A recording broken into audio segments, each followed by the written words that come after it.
মিরপুরে পাওনা টাকা চাওয়াকে কেন্দ্র করে ছুরির আঘাতে এক স্কুল ছাত্র নিহত হয়েছে। এ ঘটনায় আহত হয়েছেন আরও একজন।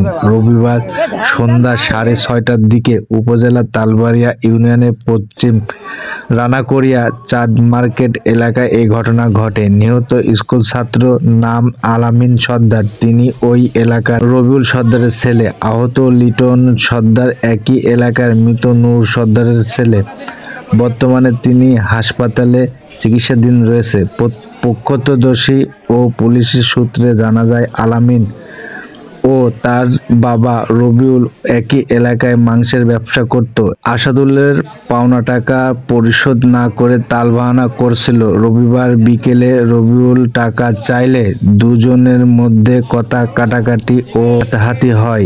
এর জের ধরে হামলা চালায়। এ সময় অস্ত্র দিয়ে আলামিন এবং লিটনকে কুপিয়ে পালিয়ে যায়। তাকে উদ্ধার করে কুষ্টিয়া জেনারেল হাসপাতালে ভর্তি করে। সেখানে অপারেশন থিয়েটারে আলামিনের মৃত্যু হয়। কুষ্টিয়া জেনারেল হাসপাতালের হোসেন ইমাম বলেন, ধারালো ছুরি দিয়ে পেটে আঘাত করা হয়েছে।